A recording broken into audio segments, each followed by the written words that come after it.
सर्वांना मानाचा जय भीम आणि भीम जयंतीच्या शुभेच्छा।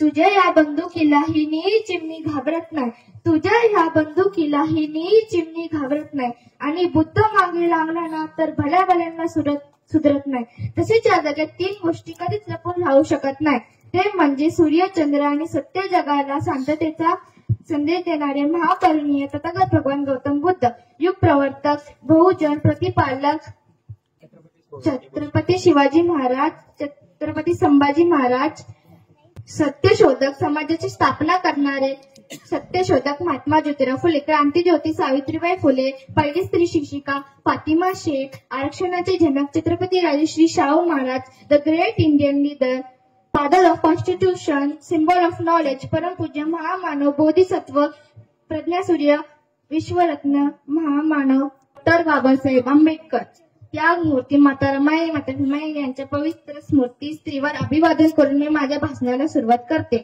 डॉक्टर बाबासाहेब आंबेडकर जयंती निमित्त हे भाषण तुम्हा सर्वांसमोर सादर करताना मला खूप आनंद होत आहे। डॉक्टर भीमराव आंबेडकर यांचा जन्म 14 एप्रिल 1891 रोजी झाला। त्यांनी आयुष्यभर समाजातील जातीवाद, भेदभाव आणि अस्पृश्यतेविरुद्ध लढा दिला। महिलांच्या हक्कांसाठी त्यांनी अनेक योगदान दिले। आज हिंदू कोड बिलाचे श्रेय बाबासाहेबांना जाते। त्यांना भारतीय संविधानाचे जनक म्हणून ओळखले जाते। भारतीय लोकशाहीतील त्यांचे योगदान अविस्मरणीय आहे। 29 ऑगस्ट 1947 रोजी स्वातंत्र्य संविधानाचा मसुदा तयार करण्यासाठी त्यांना इतर 7 सदस्य नियुक्त करण्यात आले। डॉक्टर बाबासाहेब आंबेडकर यांनी मसुदा समितीचे अध्यक्ष म्हणून निवड झाले। बाबासाहेबांनी लिहिलेले संविधान व्यक्तिक नागरिकांना अनेक नागरी स्वातंत्र्याची हमी आणि संरक्षण देते, ज्यामध्ये धर्म स्वातंत्र्य, अस्पृश्यता निर्मूलन आणि सर्व प्रकारच्या भेदभावावर बंदी याचा समावेश आहे।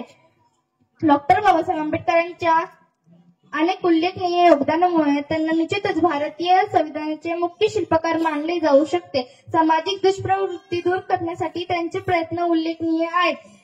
भारताला स्वातंत्र्य मिळाल्यानंतर ते पहिले कायदामंत्री आणि भारतीय संविधानाचा मसुदा तयार करणाऱ्या समितीचे अध्यक्ष होते।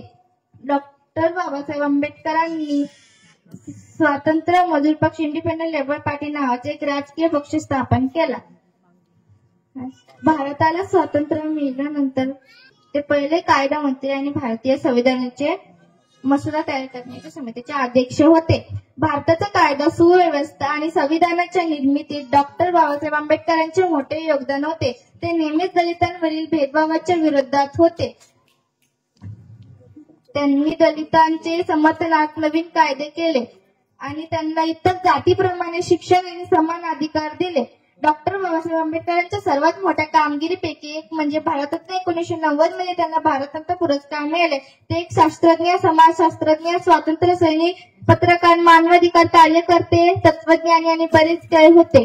डॉक्टर बाबासाहेब आंबेडकर यांनी कोलंबिया विद्यापीठ आणि लंडन स्कूल ऑफ इकॉनॉमिक्स मधून पदव्युत्तर शिक्षण पूर्ण केले। बाबासाहेब हे जगभरातील तरुण वकिलांसाठी प्रेरणास्थान आहेत।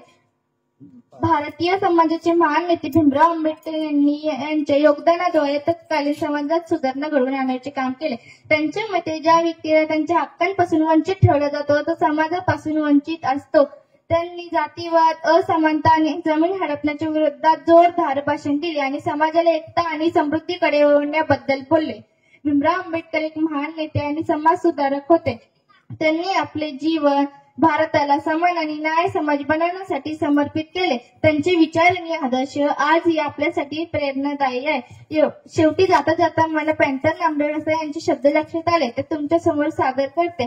आज आमचे जे काय आहे हे तुझेच आहे, हे जगणे आणि मरणे, हे सुख आणि दुःख, हे स्वप्न आणि वास्तव, ही भूक, ही ताण, सर्व पुण्य ही तुझेच आहे। एवढे बोलून मी माझे 2 शब्द संपवते। जय भीम, जय भारत, जय संविधान। धन्यवाद।